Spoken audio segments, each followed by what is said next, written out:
ti. Te ha ungido para darnos buenas nuevas, a proclamarnos libertad y darnos vida, a liberar de la opresión, a proclamar el tiempo del Señor. Tú eres digno, Jesús, de adoración. El Espíritu del Señor está sobre ti. Te ha ungido para darnos buenas nuevas, a proclamarnos libertad y darnos vida, a liberar de la opresión, a proclamar el tiempo del Señor.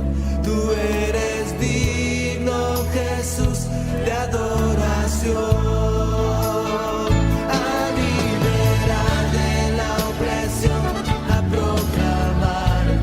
Señor, tú eres digno, Jesús, de adoración,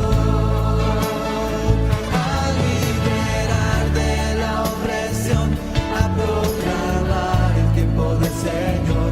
Tú eres digno, Jesús, de adoración.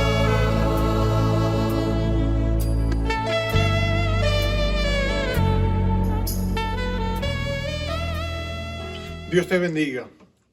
Un gozo estar junto otra vez en este mensaje de mitad de semana, donde estamos mirando aspectos de la vida de nuestro glorioso Señor Jesucristo, nuestro Rey de Gloria. Y estamos en Isaías, el capítulo 9, el verso 6, donde un niño nos es dado, un niño nos es revelado, y dice que su nombre será, veíamos la semana pasada, admirable. Pero ahora el segundo adjetivo es consejero. Y vamos a centrarnos en ese aspecto de la vida de Jesús. Jesús como el consejero por excelencia. Y así como Jesús fue un gran consejero, entonces Él quiere ser un gran consejero para ti aquí ahora. Así que te invito al Evangelio según San Lucas, el capítulo 4, para que lo busques. Mientras lo busques tengas una buena idea.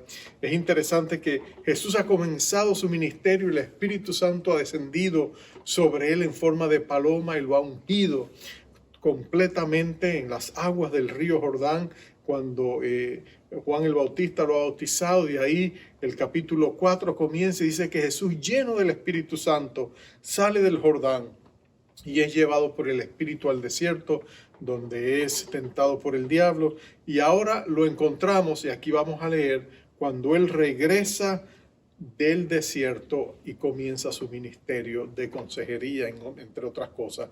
El verso 14 dice, y Jesús volvió en el poder del Espíritu a Galilea, y se difundió su fama por toda la tierra de alrededor.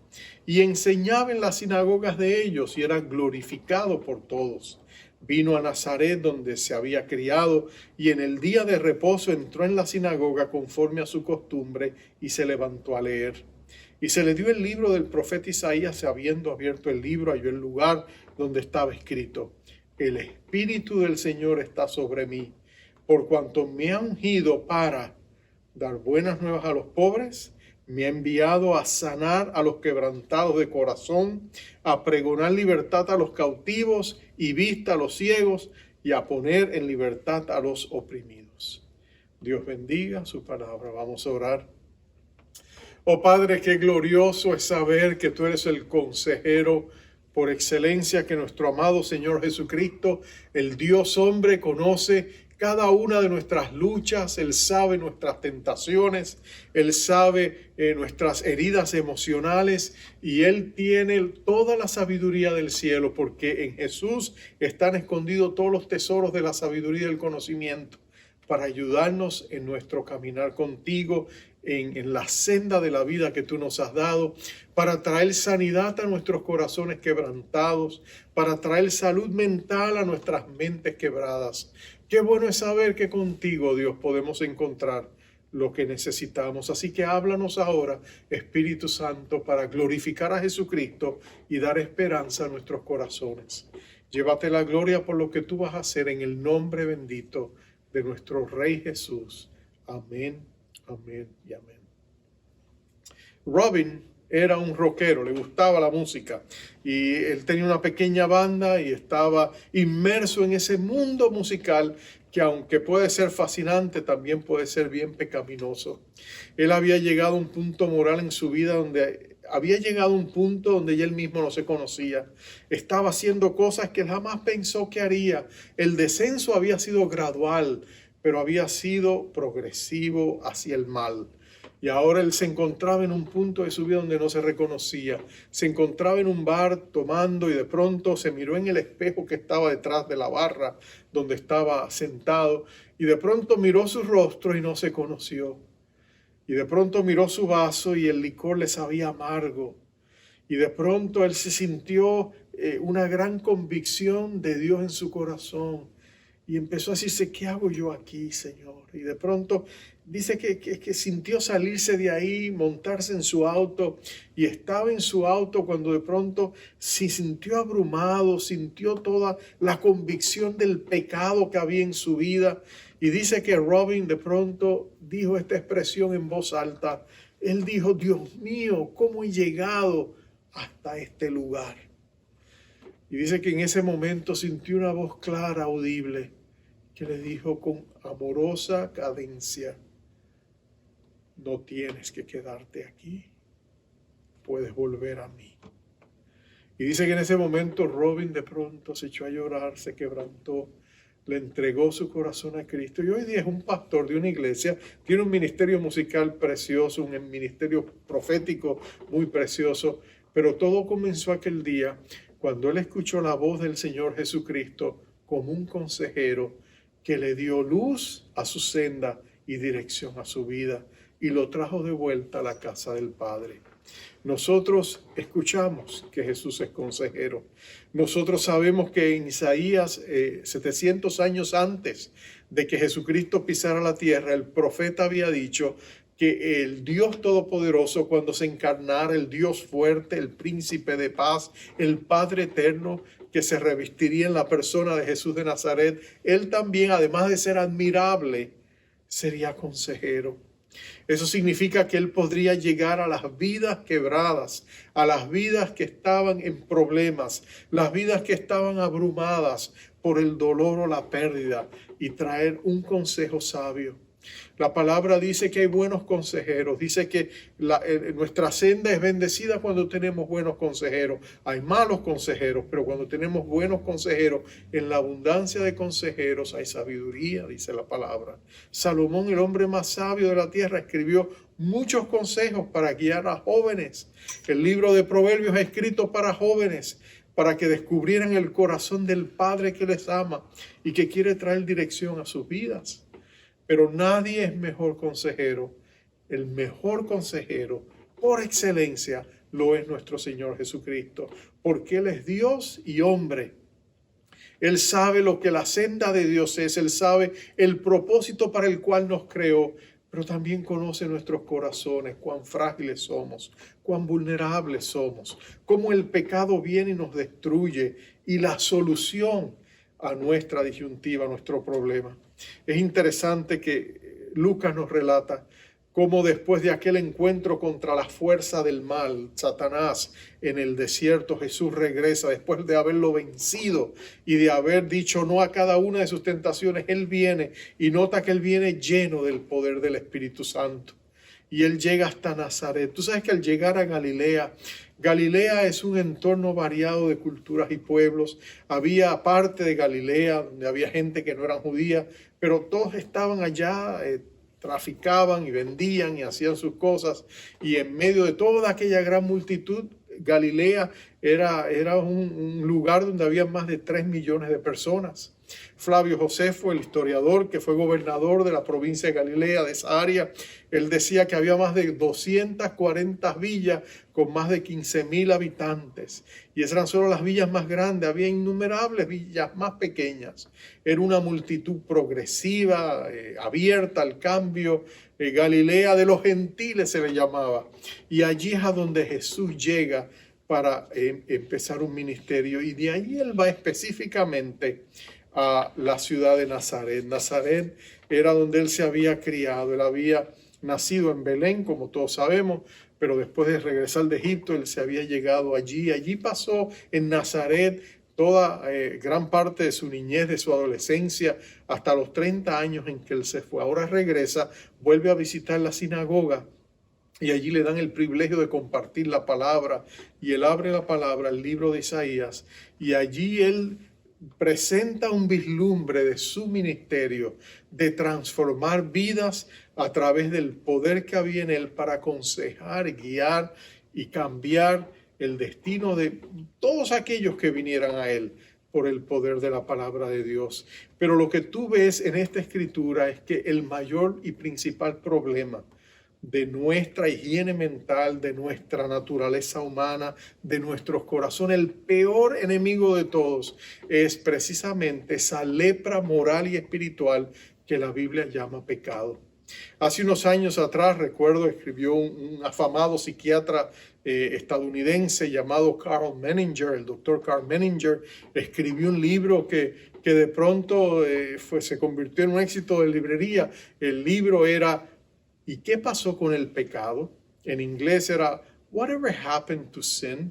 Y en ese libro él decía que la psiquiatría moderna se había alejado de los conceptos judeocristianos básicos y que ahora ellos miraban el pecado sencillamente como mala conducta, pero le quitaban méritos al efecto nocivo que el pecado tiene en la vida de la gente. Ahora a los psiquiatras se les decía, no, hay que quitarle de la gente el sentido de culpabilidad, hay que quitarle de la gente la vergüenza por sus errores, pero nunca se lidiaba con la raíz de todo, que era el pecado. Por eso es que la psiquiatría moderna puede ayudarnos en muchas cosas, pero no puede lidiar con la causa principal que está en nuestro corazón. No puede lidiar con el pecado. Solo Dios puede hacer eso a través de su palabra, a través de su espíritu, ¿no es cierto? Pero Jesús empieza a notar que el problema del ser humano es el pecado y todo su trabajo ministerial va a girar alrededor de esa verdad. Aquí se describe específicamente cómo su ministerio de consejería sería específicamente exitoso para lidiar con la causa principal de nuestra condición humana, que es el pecado. Y hay varias cosas del pecado que tenemos que entender para poder salir de donde estamos, porque Cristo quiere traer libertad y liberación a nuestras vidas. Lo primero que tú y yo tenemos que entender del pecado es que el pecado empobrece. Nota que la misión de Jesús es dar buenas nuevas a los pobres. Es decirle a los que hemos sido empobrecidos por el pecado, hay esperanza, hay una riqueza inagotable en la gracia de Dios, hay puertas abiertas para que tú salgas de esta condición. Pero lo primero que tienes que entender es que el pecado empobrece. En el Sermón del Monte Jesús había dicho que nuestros pecados son como deudas delante de Dios. Cuando tú y yo hacemos la oración modelo, ¿te acuerdas de la parte donde dice, y perdona nuestras deudas, así como nosotros perdonamos a los que se han endeudado con nosotros o han pecado contra nosotros? Cuando Dios mira el pecado, Él ve que el ser humano al pecar, al cometer una infracción moral, al transgredir la ley de Dios, es como si nos endeudáramos con Dios. Y por supuesto, Dios pasa factura porque su justicia y su santidad lo demandan. Y el ser humano tiene una gran necesidad de perdón, que es el saldo de esas deudas por la gracia de Dios. Eso es lo que nosotros necesitamos. Muchas veces el pecado no solamente nos empobrece y nos endeuda, también tiene un efecto físico en nosotros, porque el pecado es corruptor, corrompe nuestra mente, nuestro corazón, pero a veces tiene efectos físicos en nosotros. Hay un evento de la Escritura donde esto se muestra con claridad.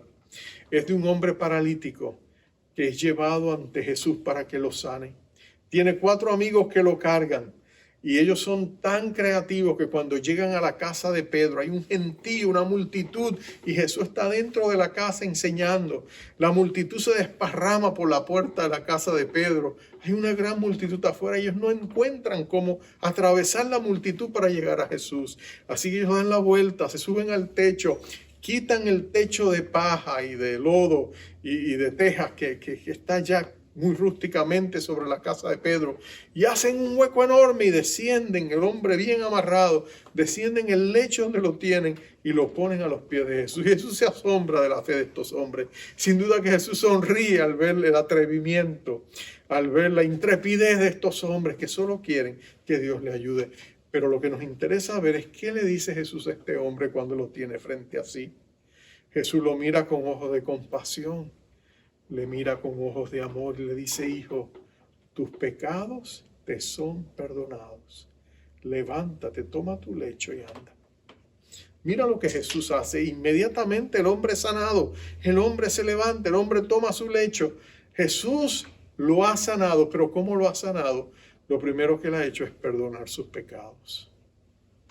El pecado que lo había empobrecido, el pecado que le había robado la vitalidad para trabajar, el pecado que había hecho un hueco profundo en su corazón. Y lo que Jesús le da para sanarlo de su pobreza es la gracia del perdón. Cuando tú y yo hemos pecado, podemos venir a Jesucristo, nuestro consejero, y decirle: Señor, perdona mis pecados. Y Dios traerá la paz y la sanidad del perdón. Lo segundo que el pecado hace es que el pecado quebranta nuestros corazones. El pecado destruye nuestra inocencia. El pecado, cuando lo hace, destruye nuestra inocencia, hace pedazo nuestro corazón. Personas que han sido abusadas tienen el corazón destruido. Están atacados por la vergüenza, la falsa culpabilidad, el sentido de victimización. El tentador siempre viene y nos miente. Nos dice que el pecado solo trae placer, pero no es cierto. El pecado trae dolor también. Cuando tú caes del lugar donde estás en la gracia de Dios, de pronto tú eres lastimado y corazones lastimados lastiman. Y por eso corazones traicionados, lastimados, rechazados, abandonados, abusados, hacen lo mismo con otras personas. Y de esa manera se crean ciclos de dolor terrible en la vida de la gente. Pero cuando viene la gracia de Dios, cuando el Señor Jesucristo viene y trae perdón, Él trae sanidad a nuestros corazones quebrantados. Literalmente en el griego dice, sanar es la palabra vendar. Cuando una persona se rompía una pierna o un brazo, lo vendaban y lo ajustaban bien. No habían yesos como hay hoy día en la medicina moderna, pero ellos lo ajustaban bien. A veces en la pierna le ponían pedazos de madera para alinear los huesos, para que el hueso sanara. Y cuando el hueso sanaba, un milagro ocurría. Huesos que se sanan muchas veces son más fuertes que la fuerza y la fortaleza que tenían cuando estaban sanos. Hay algo poderoso en ese milagro de sanidad en términos de la osamenta.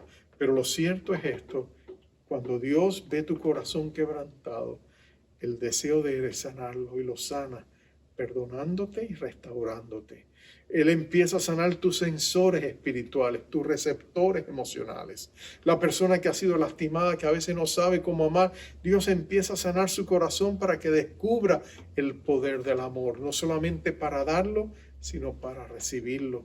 Él empieza a transformar nuestras mentes, empieza a quitar todos los patrones mentales y emocionales que nos llevaban a esa vida de quebranto y empieza a reemplazarlo con patrones saludables de pensamiento. Los pensamientos de Dios y del cielo empiezan a reemplazar, a tomar el lugar de esos malos pensamientos negativos que siempre nos miraban con los ojos del rechazo, del abandono. Llegamos a descubrir que ahora somos hijos amados y deseados de Dios, que el amor de Dios se derrama en nuestros corazones y sana nuestros corazones quebrantados. Hay una escena en los evangelios donde eso se hace tan evidente. Había una mujer que tenía el corazón quebrantado. Se había dado una vida de promiscuidad, inmoralidad sexual. Los hombres la miraban con ojos de desprecio, con ojos de lujuria. Pero ahora esta mujer ha sido transformada. Jesús se ha encontrado con ella. Jesús ha sanado su corazón quebrantado. Y ahora lo que hay en su corazón ya no es dolor, sino gratitud. Y por eso la encontramos interrumpiendo una cena en la casa de Simón el fariseo. Jesús está reclinado a la mesa, pero esta mujer que ha recibido la sanidad de su quebrantado corazón viene a los pies de Jesús, se deposita a los pies del Señor y empieza a llorar con gratitud, dándole las gracias al Señor. Dice que le lava con sus lágrimas, le lava los pies y se los seca con sus cabellos. Simón el leproso, un hombre legalista, un fariseo, le mira a Jesús y empieza a pensar pensamientos, pero Jesús le lee la mente. El hombre empieza a decir, si este Jesús es tan santo, ¿cómo puede permitir que esta pecadora le toque? Pero Jesús no está pensando lo que él está pensando. Y así que Jesús lo interrumpe y le da una parábola. Le dice, mira, había dos deudores. Uno debía poco dinero, otro debía una inmensa cantidad. Fueron a la persona que tenía el control de su deuda. Y este señor le perdonó a los dos. Este rey le perdonó la deuda al que debía poco y al que debía mucho. ¿Cuál de los dos tú crees que lo amará más? Y entonces Simón, el fariseo, le dio sin duda que la persona que recibió más perdón de deuda, el que se le perdonó más le amará más. Y Jesús le dijo exactamente. Y entonces Jesús señala a esta mujer y le dice, mira, su pecado era cuantioso delante de Dios. Su corazón estaba muy quebrantado, pero cuando recibió el perdón de Dios, Dios le sanó el corazón. Y ahora esta mujer puede amar con todo su corazón. ¿Has conocido tú la sanidad del corazón quebrantado? ¿Has venido tú a Jesús y le has traído tu quebrantado corazón? ¿Le has dicho al Dios que lo sabe todo, oh Señor, mi corazón está lastimado? Yo necesito que tú lo sanes. Yo necesito que tú lo restaures. Yo necesito que tú sanes mi quebrantado corazón. Nadie sana corazones quebrantados como Jesús. Su amor nos restaura, nos lava, nos limpia. Él restaura en nosotros la pureza. Él restaura en nosotros la santidad de nuestros corazones. Nadie sana corazones quebrantados como Jesús. El tercer efecto del pecado en el corazón humano es que el pecado esclaviza. Jesús habla de que su ministerio sería pregonar libertad a los cautivos. Pero nota que estaban cautivos. Es porque el pecado es un terrible tirano. Nos roba de nuestra libertad. Si tú hablas con una persona que está en cautiverio, por ejemplo, un drogadicto, una persona que está alcoholizada, pregúntale si puede dejar sus drogas.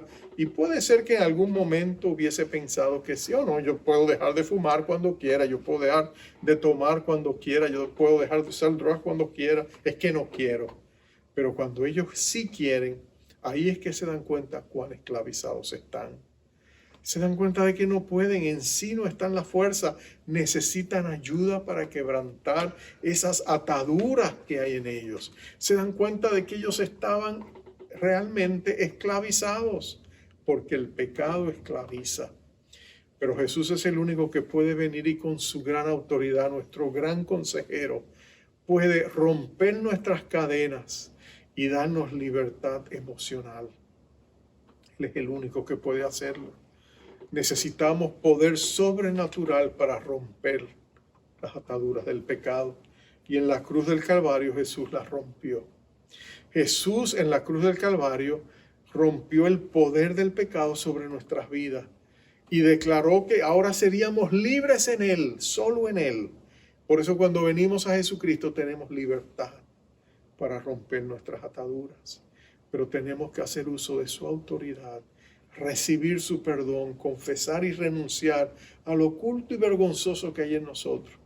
Y luego con la autoridad del Señor Jesucristo decirle al usurpador, vete de mi vida, tú no tienes control de mi vida, no puedes traficar más con mi cuerpo ni con mi carne, ahora le pertenece a Jesús. Tengo un hermano que vivió muchos años con una gran atadura. Él fumaba y él fumaba, pero obsesivamente. Yo recuerdo de jovencito, él era un hermano mayor que yo recuerdo de jovencito verlo al fumar todo el tiempo. Recuerdo estar sentado con él en una sala con un cenicero y ver 4 y 5 cigarrillos, porque él estaba fumando y se olvidaba y lo ponía ahí y de pronto encendía otro y lo seguía fumando. Él estaba totalmente atado. Llegó un momento en su vida cuando el doctor le examinó y le dijo, mira, tú has llegado a un punto donde tus pulmones ya están prácticamente calcinados. Tú realmente lo que mira, le mostró los rayos X, las pruebas que se había hecho. Y le dijo, mira, estos son tus pulmones, tú no puedes. Y le dio 6 meses de vida a mi hermano. Por supuesto, eso conmovió a toda la familia cuando nos enteramos de su estado, de su condición. Ella había conocido a Cristo en ese tiempo, yo traté de hablarle del Evangelio, pero él no estaba listo, él estaba muy desesperado, era como un hombre que se ahogaba y no quería que nadie se le acercara, nadie estuviera cerca de él. Pero orábamos por él, muchas personas oraban por él. Y en una noche, cuando él menos lo esperaba, Jesús se le presentó a él en un sueño. Y en ese sueño él estaba recostado. Y el Señor se acercó con una bandeja de agua y de pronto empezó a lavarlo con una toalla y empezó a lavarle la parte donde estaban sus pulmones y le dijo que lo estaba sanando. Bueno, ese día mi hermano conoció a Cristo. Cristo lo restauró completamente, rompió su atadura con el vicio del cigarrillo y mi hermano quedó totalmente libre. Eso pasó hace más de 30 años atrás. Aquellos 6 meses se convirtieron en una larga cadena de décadas porque el Señor había hecho una obra en él. Pero Dios no solamente lo sanó físicamente, Dios lo sanó a él espiritualmente. Le quitó el deseo que él tenía de fumar, porque mi hermano estaba atado. Y Dios trajo sanidad a su corazón. Lo sacó de su cautiverio, rompió las cadenas que lo ataban y lo hizo verdaderamente libre. Nadie como Jesús para romper nuestras cadenas. No importa cuál sea tu adicción, con Jesucristo Él puede romper las cadenas que tú tengas. El pecado esclaviza, pero Cristo liberta. Nadie como Jesús. Él es nuestro libertador. Clama a Él y verás lo que Él puede hacer. Por supuesto, el pecado también ciega. Eso es lo que nos dice la palabra de Dios y Jesús vino precisamente a dar vista a los ciegos. Sí, el pecado nos ciega y cuando tú estás ciego no puedes ver aquello que es precisamente lo que te aqueja. Recuerdo haber estado en Bogotá hace unos años atrás y recuerdo que un juez se acercó a mí después del servicio, quiso hablar conmigo. Él era un hombre prepotente, se notaba en su manera de actuar, pero él tenía el corazón destrozado, su familia se estaba viniendo abajo, su esposa lo había abandonado, se había ido con sus hijos porque ya no aguantaba ni soportaba su carácter. Y él no se daba cuenta de lo que estaba pasando. Él pensaba que el problema era su esposa, el problema era sus hijos, el problema era el mundo, pero él no veía que el problema estaba en él, que era su carácter, era su manera de actuar. El pecado lo estaba cegando y hasta que él no viera su condición y viniera humildemente a Dios y se quebrantara, él no vería un cambio en su corazón y en su vida. Ese es el problema de la ceguera. Tú sabes que cuando tú manejas un automóvil, hay puntos ciegos, le llamamos aquí, puntos ciegos en tus espejos. En otras palabras, hay momentos donde tu espejo está mostrándote, por ejemplo, el espejo que está al lado de donde tú conduces o en el otro lado de donde está el asiento del pasajero. Tú puedes mirar y tú no ves a un carro porque ha pasado el punto de enfoque y el auto puede estar a tu lado y tú no lo ves por esos espejos y tú tratas de cambiar y ahí es que te tropiezas con él. Le llamamos punto ciego. Bueno, tú y yo tenemos puntos ciegos. Usualmente lo proyectamos en otros, pero no lo vemos en nosotros. Y una de las cosas maravillosas que Jesús hace es que Él vino a darnos visión. Él vino a darnos vista. Lo hizo físicamente, Él sanó a personas ciegas, pero también lo hizo espiritualmente, cuando Él le mostró a otros la necesidad que ellos tenían de su intervención. Recuerdo el pasaje donde Pedro viene a Jesús y Pedro viene muy justo y muy justiciero ante Jesús y le dice, mira Jesús, ¿qué voy a hacer con mi hermano Andrés? Ese hermano me tiene mal. ¿Cuántas veces tengo que ser paciente y perdonarlo? Es más, Señor, yo le daría hasta 7 veces, pero después, ¿verdad que ya no tengo que seguirlo perdonando? ¿Verdad que ya entonces puedo hacer justicia con él? Y nota la respuesta de Jesús. Jesús le dio una parábola, le dijo, mira, había un rey que tenía dos personas. Uno era un administrador de una provincia y ese se había endeudado con el rey, había malversado fondos, los había perdido, pero le debía 10,000 talentos de oro. Pero nota que el rey le perdona su cuantiosa deuda. 10,000 talentos de oro era una cantidad enorme. Si tú la pudieras poner en términos visuales, imagínate cargando 8,000 personas cargando una caja o un cofre que pesara por lo menos unos 50 kilos o 100 libras y llevando eso. Imagínate una larga fila de estas personas, 8,000 de ellas, cubriendo millas para poder darte cuenta lo cuantioso que era esa deuda. La otra persona no debía eso, solo debía 100 denarios, que si lo fueras a poner, ilustrarlo físicamente, se podría ilustrar en una billetera con varios billetes. O sea, cuando tú comparas la deuda de los dos, era totalmente imposible de cuantificar. Pero mira lo que le dice Jesús. Jesús le dice a Pedro, Pedro, tú estás ciego. Tú no te das cuenta la gran deuda que tú tienes con Dios. Dios te ha perdonado a ti tantas cosas y ha derramado tu misericordia sobre su vida. ¿Por qué ahora tú no puedes mostrarle misericordia a tu hermano cuando la deuda con él comparada a la tuya no tiene comparación? Y él le está diciendo a Pedro, Pedro, tú tienes que tener un corazón perdonador. Tienes que perdonarle hasta 70 veces 7. Y lo que Jesús está usando es usando el número 7, que es el número de la perfección, para decirle, tú debes también perdonar continuamente. No es que lo tienes que multiplicar y decir, tengo que perdonar solo 490 veces, 70 por 7, sino que tengo que perdonar. Bueno, tú y yo podemos tener puntos ciegos en nuestra vida, cosas que no alcanzamos a ver. Podemos ser duros con los demás, pero ¿y qué de nuestro corazón? ¿Qué de nuestra relación con Dios? Pero cuando Jesús viene a nuestras vidas, Él nos muestra nuestros puntos ciegos y nos da esperanza, abre nuestros ojos a nuestras necesidades espirituales. Jesús sana nuestros receptores emocionales. Jesús sana nuestros sensores espirituales. Jesús abre nuestra vida a un nuevo panorama de la vida espiritual. Y entonces podemos recibir las bendiciones espirituales que Dios quiere darnos. Paz, poder.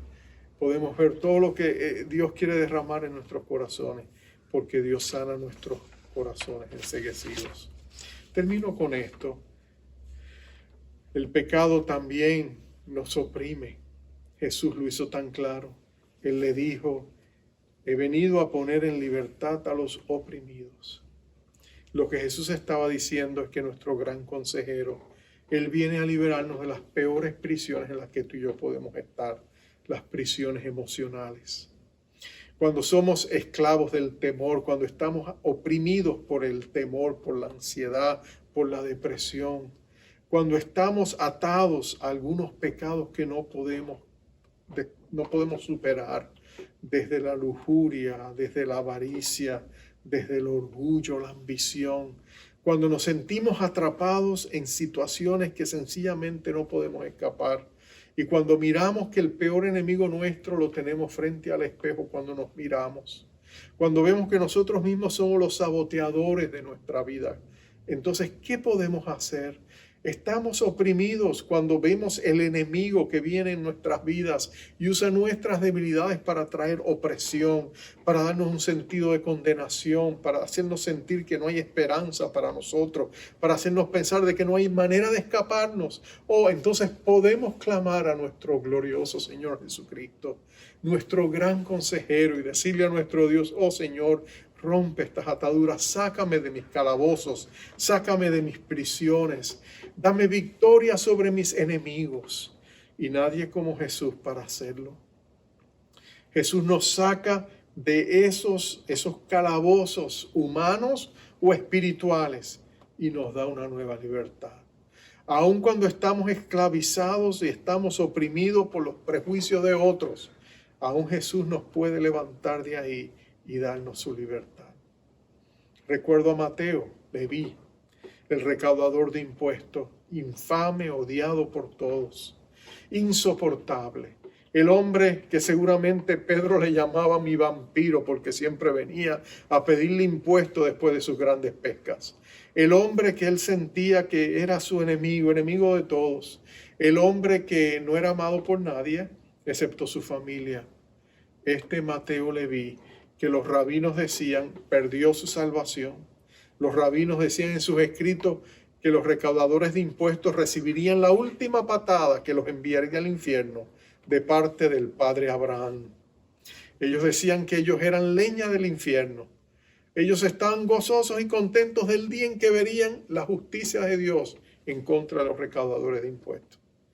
Pero nota Jesús, él se acerca a Mateo, a Leví. Él está sentado frente a la mesa de recoger impuestos. Y Jesús se acerca y le hace una invitación inconcebible. Le dice a este recaudador de impuestos, deja eso, sígueme, quiero que seas mi discípulo. Y con esa afirmación, con esa aceptación, Jesús cambia el mundo de Mateo. Es posible que Mateo estuviese presente cuando vio alguno de los milagros de Jesús.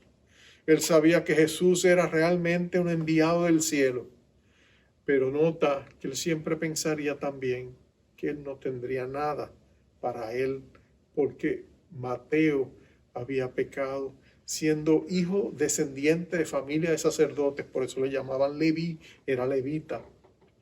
Él había cambiado todo por la ambición, quizás por la avaricia, pero pensó que ahora había caído en un mundo del cual jamás podría escapar, hasta que Jesús viene y le libra de su opresión, de su condenación, y le da la libertad.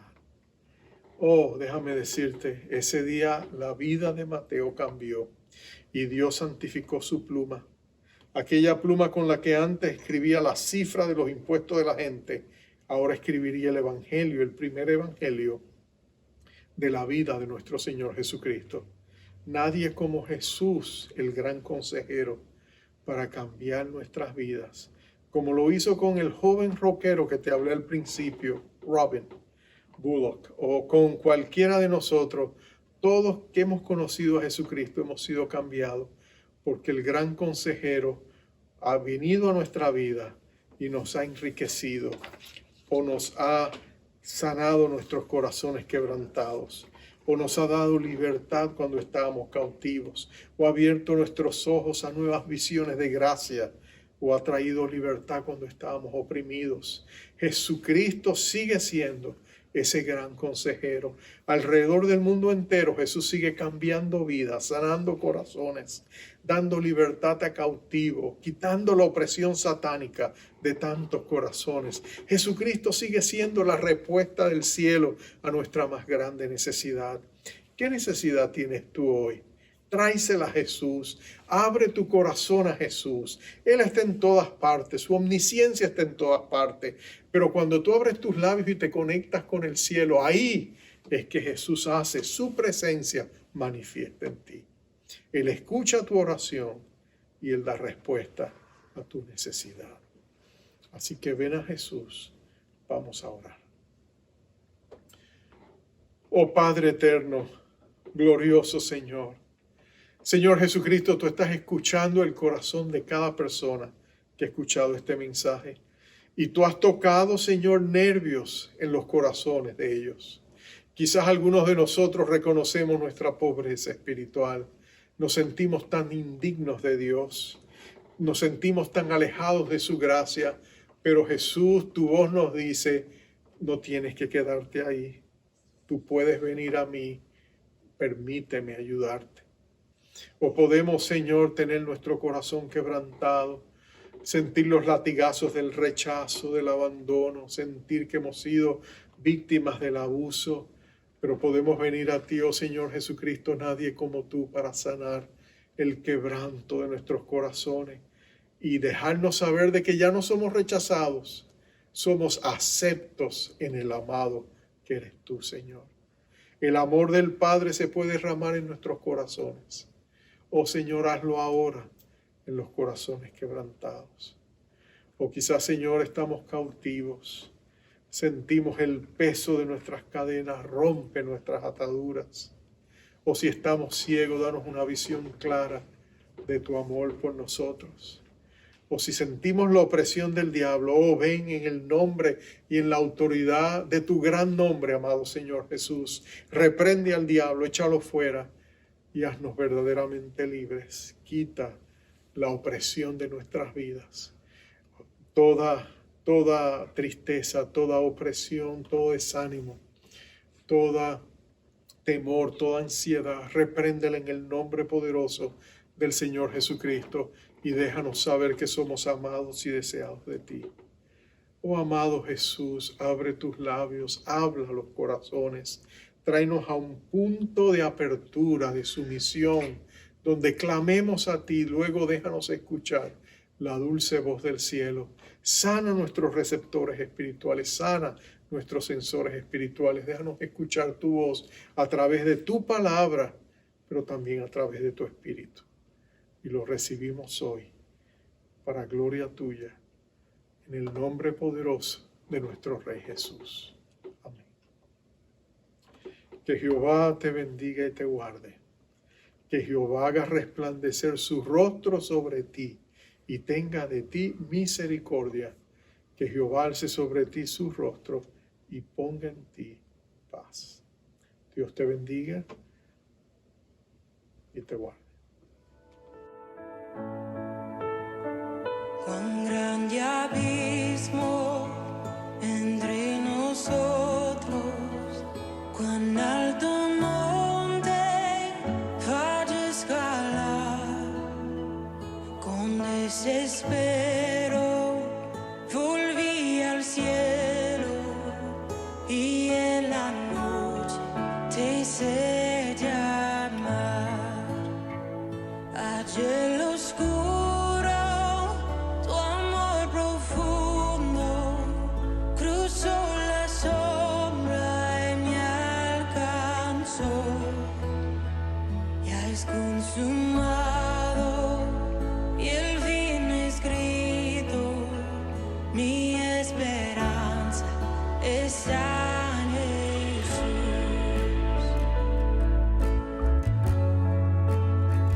¿Quién imagina piedad tan grande, tan plena gracia al corazón?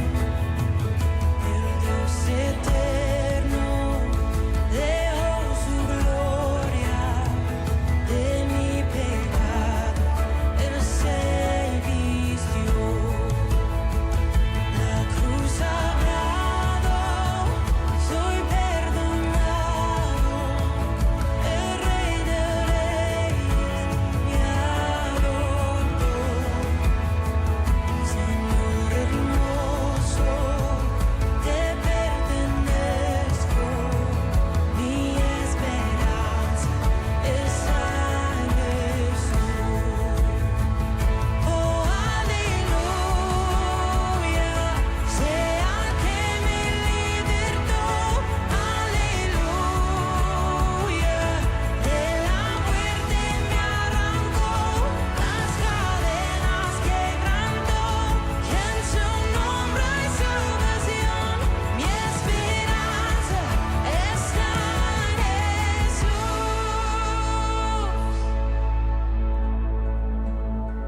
Y tus promesas fueron selladas cuando tu cuerpo resucitó. Desde el silencio, tu gran rugido quebró el poder de la muerte en mí.